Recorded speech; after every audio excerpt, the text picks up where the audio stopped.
ಪ್ರಶಾಂತ್, ಎರಡು ಉಪಚುನಾವಣೆಗಳಲ್ಲಿ ಯಾವ್ಯಾವ ಕ್ಷೇತ್ರದಲ್ಲಿ ಯಾವ್ಯಾವ ಪಾರ್ಟಿಗೆ as of now upper hand ಇದೆ ಅಂತ ಅನ್ನಿಸ್ತೀನಿ. ಅದೇ ನೋಡಿ, ನೀವು ಸರ್ಕಾರ ಹೋಗಿ ಕುಳಿತುಕೊಂಡಾಗ ಏನಾಗುತ್ತೆ ಅಂತಕ್ಕಂಥದ್ದು ಗೊತ್ತಿಲ್ಲ. ಯಾಕಂದರೆ ಯಾವಾಗಲೂ ಇತ್ತೀಚಿನ ಚುನಾವಣೆಗಳಲ್ಲಿ ಹಣದ ಪ್ರಭಾವ ಚುನಾವಣೆಗಳ ಮೇಲೆ ಜಾಸ್ತಿ ಆದಂಗೆ ಬೈ ಎಲೆಕ್ಷನ್ಸ್ಗಳಲ್ಲಿ ಸರ್ಕಾರಕ್ಕೊಂದು ಅಡ್ವಾಂಟೇಜ್ ಏನಿರುತ್ತೆ ಅಂದರೆ ಯಾವುದೋ ನೋಡಿ, ನೀವು ಎರಡೆರಡು ವಾರ್ಡಿಗೆ ಒಬ್ಬರು ಸಚಿವರು ಹೋಗಿ ಕೂತ್ಕೋತಾರೆ, ಒಂದೊಂದು ಹೋಬಳಿಗೆ ಒಬ್ಬೊಬ್ಬರು. ಎಲೆಕ್ಷನ್ ಕಮಿಷನ್ ವಿಧಿಸಿದ ಅಪ್ಪರ್ ಲಿಮಿಟ್ ಏನಿದೆ, ಎಷ್ಟು ಖರ್ಚು ಮಾಡ್ಬೋದು ಅಂತ, ಅದರ 100 ಪಟ್ಟು ಖರ್ಚಾಗುತ್ತೆ, ಅದರ 100 ಪಟ್ಟು.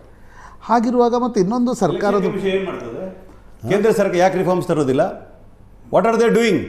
If you are telling what is telling is true, what is election commission doing? ಇದು ಈ ಪಾರ್ಟಿ ಆ ಪಾರ್ಟಿ ಬೇಡ, 100 ಪಟ್ಟು ಜಾಸ್ತಿ ಖರ್ಚು ಮಾಡ್ತಾರೆ ಆದ್ರೆ ವಾಟ್ ಇಸ್ ಎಲೆಕ್ಷನ್ ಕಮಿಷನ್? ನಾನು ಬಹಿರಂಗವಾಗಿ ಹೇಳ್ತೀನಿ, ಈ ಸಲ ಖರ್ಚು ಮಾಡೋದಿಲ್ಲ. ನಾವು ನಮ್ಮ ಕೆಲಸದ ಮೇಲೆ ಚುನಾವಣೆ. ಬಿಜೆಪಿ ನರೇಂದ್ರ ಮೋದಿ ಏನ್ ಮಾಡ್ತಾರೆ? ನಾಗರಾಜ್ ಯಾದವ್ ಒಂದು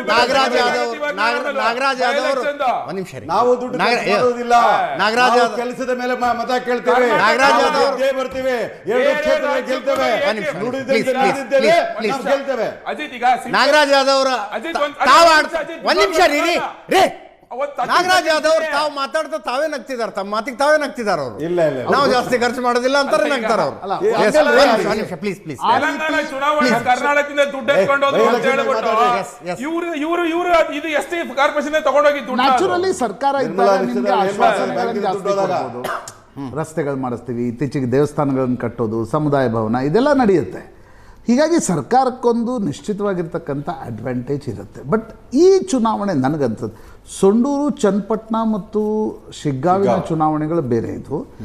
ಈ ಚುನಾವಣೆಗಳನ್ನು ನೋಡಿದಾಗ ಎರಡೂ ಕಡೆ ಕಾಂಗ್ರೆಸ್ನಲ್ಲೂ ಒಂದು ರೀತಿಯಾಗಿರ್ತಕ್ಕಂಥ ಬಂಡಾಯ ಇದೆ. ಈಗ ಬಾಗಲಕೋಟೆಯಲ್ಲಿ ಕುಟುಂಬದ ಬಂಡಾಯ ಇದೆ. ದಾವಣಗೆರೆಯಲ್ಲಿ ನಾವು ನೋಡ್ತಾ ಇರ್ತಕ್ಕಂಥದ್ದು ನೋಡಿ, ನೀವು ಇಡೀ ಟಿಕೆಟ್ ಹಂಚಿಕೆ ಪ್ರಕ್ರಿಯೆ ನೋಡಿ. ಸಿದ್ದರಾಮಯ್ಯ, ಡಿ ಕೆ ಶಿವಕುಮಾರ್ ಬಣದ ಒಳ ಜಗಳ ಕೂಡ ಇದಕ್ಕೆ ಕಾರಣ. ಅದರ್ವೈಸ್ ಜಮೀರ್ ಅಹ್ಮದ್ ಮತ್ತು ನಜೀರ್, ಸಿದ್ದರಾಮಯ್ಯನವರ ಪೊಲಿಟಿಕಲ್ ಸೆಕ್ರೆಟರಿ, ಅವರಿಬ್ಬರು ಮುಸ್ಲಿಮರ ಟಿಕೆಟ್ಗೋಸ್ಕರ ಪಟ್ಟು ಹಿಡಿದ್ರು. ಮಲ್ಲಿಕಾರ್ಜುನ್ ಪುತ್ರನಿಗೆ ಟಿಕೆಟ್ ಕೊಡಬೇಕು, ಮೊದಲೇ ನಾಮಿನೇಷನ್ ಮಾಡಿಸ್ಬೇಕು ಅಂತ ಹೇಳಿದವರು ಯಾರು? KPCC ಅಧ್ಯಕ್ಷ ಡಿ ಕೆ ಶಿವಕುಮಾರ್. ನನಗನ್ಸುತ್ತೆ ಅಜಿತ್, ಇದರಲ್ಲಿ ಒಂದು ನೀವು ಲಾಂಗ್ ಟರ್ಮ್ ನೋಡಿದರೆ ಸಿದ್ದರಾಮಯ್ಯನವರ ಬಣ ಮುಸ್ಲಿಂ ಸಮುದಾಯದ ಅಭ್ಯರ್ಥಿಯನ್ನು ಬೆಂಬಲಿಸುತ್ತೆ, ಡಿ ಕೆ ಶಿವಕುಮಾರ್ ಶಾಮನೂರ್ ಕುಟುಂಬವನ್ನು ಬೆಂಬಲಿಸ್ತಿದ್ದಾರೆ. ಬರೀ ಟಿಕೆಟ್ ಹಂಚಿಕೆಯಿಂದ ಇದು ಮುಂದೆ ಚುನಾವಣೆಯಲ್ಲಿ ಸಬುಟಾಜ್ನ ಪ್ರಯತ್ನ ನಡೆಯುತ್ತಾ? ಅದು ನೋಡಬೇಕು, ನಂಬರ್ 1. ನಂಬರ್ 2, ನನಗನ್ಸುತ್ತೆ ನೀವು ಎಲ್ಲ ದೃಷ್ಟಿಯಿಂದ ನೋಡಿ, ಒಳ ಜಗಳದ ಇಫೆಕ್ಟು, ಒಳ ಮೀಸಲಾತಿ, ಅದರ ಮೇಲೆ ಇಫೆಕ್ಟ್ ಇತ್ತು. ಮುಸ್ಲಿಂ ಸಮುದಾಯಕ್ಕೆ ಟಿಕೆಟ್ ಕೊಡಬೇಕೋ ಬೇಡವೋ ಅದರ ಮೇಲೆ ಇಫೆಕ್ಟ್ ಇದೆ. ಅದರ ಅರ್ಥ ಇದು ನಾಳೆ ಸಿದ್ದರಾಮಯ್ಯನವ್ರನ್ನ ತೆಗೆದ್ರೆ ಮುಸ್ಲಿಂ ಸಮುದಾಯ ದೂರ ಹೋಗುತ್ತೆ. ಅಲ್ಲಿವರೆಗೆ ಈ ಇಡೀ ಆರ್ಗ್ಯುಮೆಂಟ್ ಸ್ಟ್ರೆಚ್ ಮಾಡುವ ಪ್ರಯತ್ನವೂ ಕೂಡ ಇದರಲ್ಲಿ ಇದೆ ಅಂತ ನನಗನ್ಸುತ್ತೆ. ಅದರ್ವೈಸ್ ನಜೀರ್ಗೆ ಮತ್ತು ಜಮೀರ್ ಅಹ್ಮದ್ರಿಗೆ ಗೊತ್ತಿಲ್ವಾ ಶಾಮನೂರ್ ಕುಟುಂಬಕ್ಕೆ ಬಿಟ್ಟು ಟಿಕೆಟ್ ಕೊಡಲ್ಲ ಅಂತ? ಬಟ್ ಇದನ್ನು ಇಷ್ಟು ದೂರದವರೆಗೆ ತೆಗೆದುಕೊಂಡು ಜಮೀರ್ ಅಹ್ಮದ್ ಯಾರು ಈ ಟಿಕೆಟ್ ಬಗ್ಗೆ ಮಾತಾಡೋದಕ್ಕೆ ಅಂತ SS ಮಲ್ಲಿಕಾರ್ಜುನ್ ಓಪನ್ ಆಗಿ ಹೇಳಿಕೆ ಕೊಡೋ ಲೆವೆಲ್ಗೆ ಹೋಯ್ತು. ನನಗನ್ಸುತ್ತೆ ನೋಡಿ Ajit, at this point of time Bagalkot ಸ್ವಲ್ಪ BJPಗೆ ಅಡ್ವಾಂಟೇಜ್ ಅನಿಸುತ್ತೆ.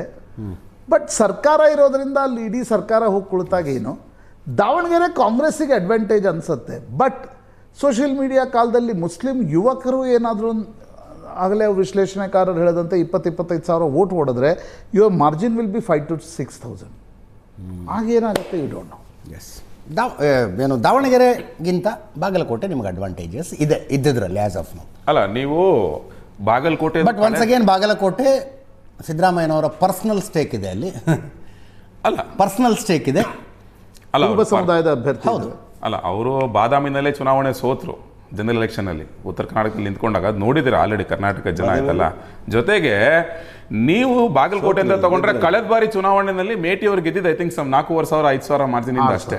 ಬಹಳ ಒಂದು ದೊಡ್ಡ ಮಾರ್ಜಿನ್ ಇಂದ ಏನು ಗೆದ್ದಿಲ್ಲ ಅಲ್ಲಿ. ಸೊ ವೀರಣ್ಣ ಚರಂತಿಮಠ ಅವರಿಗೆ ಅವ್ರದೇ ಆದಂತ ಒಂದು ವರ್ಚಸ್ಸು ಬಹಳ ವರ್ಷಗಳಿಂದನೂ ಇದೆ. ಹಿಂದೆ 2 ಸಲ ಗೆದ್ದಿದ್ದಾರೆ ಆಲ್ರೆಡಿ ಅವರು. ಪ್ಲಸ್ ತಿರ್ಗಾ ನಮ್ಮ ಒಂದು ಜನರಲ್ ಎಲೆಕ್ಷನ್ 2024 ಅಲ್ಲಿ ಬಾಗಲಕೋಟೆನಲ್ಲಿ ನಮ್ಮ ಗದ್ದಿಗೌಡರು ಅಲ್ಲಿಂದ ಗೆದ್ದು ಬಂದು MP ಆಗಿದ್ದಾರೆ.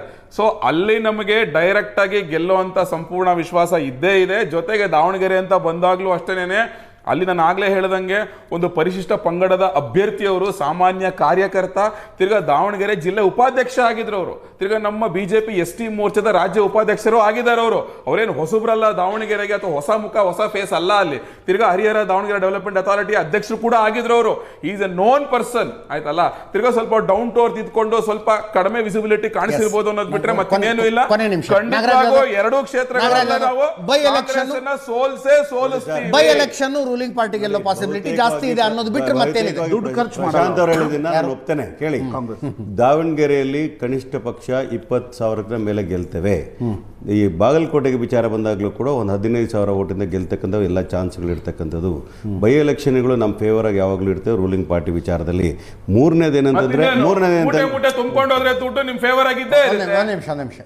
ಮೂರನೇದೇನಂತಂದ್ರೆ ಸಿದ್ದರಾಮಯ್ಯನವರು DK ಶಿವಕುಮಾರ್ ಅವರು ಜಂಟಿಯಾಗಿ ಪ್ರಚಾರ ಮಾಡ್ತಾರೆ, ಒಟ್ಟಾಗಿ ಕೆಲಸ ಮಾಡ್ತಾರೆ. ನೀವು ಹೇಳಿದಾಗೆ ಆಂತರಿಕವಾಗಿ ಪಕ್ಷದಲ್ಲಿ ಯಾವುದೇ ರೀತಿಯಾದ ಗೊಂದಲಗಳಿಲ್ಲ.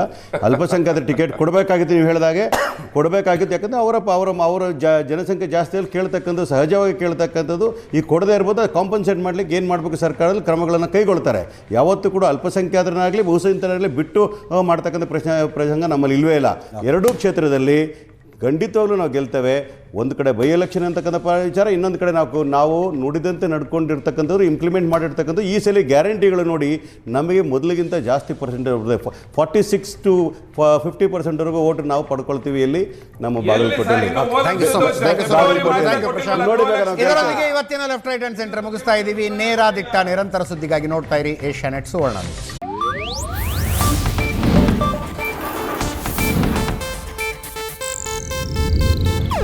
ಇದು ಏಷ್ಯಾನೆಟ್ ನ್ಯೂಸ್ ನೆಟ್ವರ್ಕ್ ಪ್ರಸ್ತುತಿ.